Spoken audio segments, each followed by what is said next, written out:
మౌనం వహించి దేవుని వైపు చూచినందున ఆమె ఇప్పుడు మనలాగా తొందరపడలా. మనలో చాలామంది ఏం చేస్తారంటే తొందరపడతారు.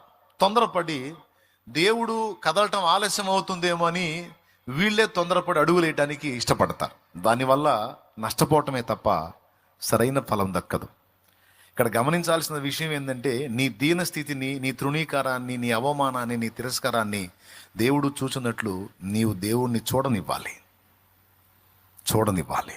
నీకు జరుగుతున్న అన్యాయాన్ని ఆకాశమందుండి అతడు చూచుచున్నాడు.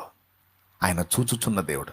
ఒక్కటే మాట, ఆ సన్నివేశంలో నువ్వు ఉన్నప్పుడు, అది ఎదుర్కొన్నప్పుడు, దేవా నువ్వు ఎల్ రోయి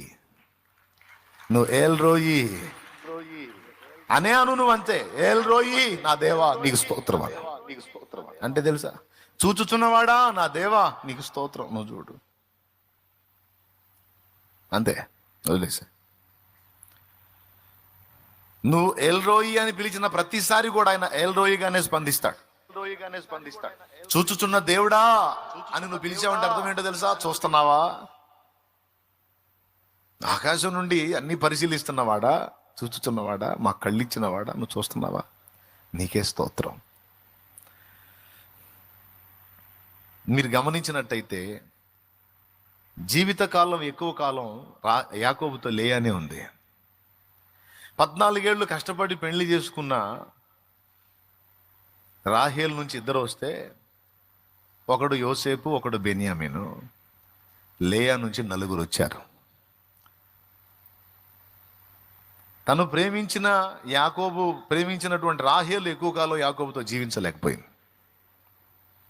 కానీ లేయాకి సమృద్ధిగా అవకాశాన్ని దేవుడు అనుగ్రహించాడు. ఇక్కడ ఓర్పు బట్టి, సహనం బట్టి, దీన మనస్సు కలిగి దేవుడు చూచిందాకా సంయమనం పాటించినటువంటి జ్ఞానవంతురాలుగా లేయా కనపడుతుంది. ఫలితంగా లేయా పొందినటువంటి ప్రయోజనం ఎంత ఉన్నతంగా ఉందంటే, ఆఖరికి రాహేలుకు పుట్టిన యోసేపు కూడా ఈ లేయా యోధా కోసమే పుట్టినట్టు.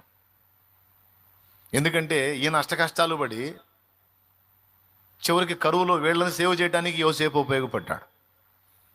దేవునికి స్తోత్రం. అంటే రాహేలుకు పుట్టిన యోసేపు కూడా లేయా సంతతికే సేవ చేశాడు.